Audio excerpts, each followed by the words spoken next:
et je me sentirais enflé, tu vois. Alors, il y a quelques trucs qui sont entre guillemets implacables, et c'est le premier avec lequel il commence, c'est qu'en fait, ces pourcentages-là dont on vient de parler d'héritabilité, en fait, comment on sait qu'un truc est héritable à 60% ou à 70%? En fait, ce qu'on fait en pratique, c'est qu'on regarde des jumeaux. Ouais, j'avoue, les jumeaux, c'est la clé du succès. Voilà, donc qui sont censés avoir 100% le même ADN, mais qui ont été adoptés en fait par des familles différentes. Ah, c'est stylé, ça. Voilà. Et donc en fait, Ça fait ton A/B test, quoi. c'est ça. Parce que du coup, t'as ton toute chose égale par ailleurs, quoi. Voilà. Et typiquement, là, si tu peux afficher le... Ouais, bon, t'es en train de l'afficher. Je crois que... Juste, attends, je vérifie avant de dire des conneries. Oui, voilà. Là, t'es en train d'afficher un graphe qui te montre le poids d'un jumeau en abscisse et le poids de l'autre jumeau en ordonnée. D'accord ?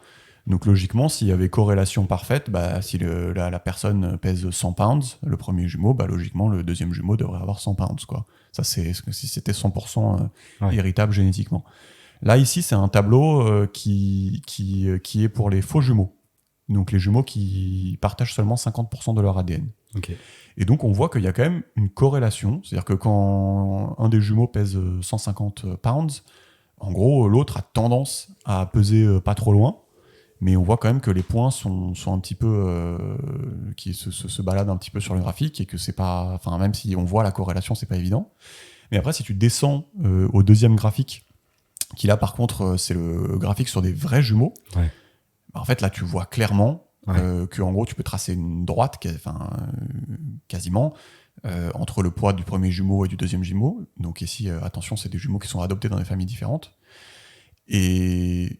Ouais, c'est ouf. Et du coup, effectivement, on voit que vu qu'ils sont t'as quasi une corrélation parfaite, donc une corrélation à genre 70%. Bah, t'as une corrélation à 70%. Ouais, exactement. Voilà. Et du coup, vu qu'ils ont été élevés dans des familles différentes, donc tu vois vraiment que genre, que du coup, Voilà. ça joue vraiment le. Donc ça, disons que c'est pas trop débattable, mais peut-être qu'après, les interprétations que t'en fais, et on va voir, il y a des limites aussi, il y a des questions qu'on se pose toujours. Là, peut-être, effectivement, ça peut devenir débattable. Donc lui, par exemple, il dit, si tu fais la corrélation entre le poids des enfants adoptés et le poids des parents adoptifs, c'est 0. Il y a 0 corrélation. Ouais. Donc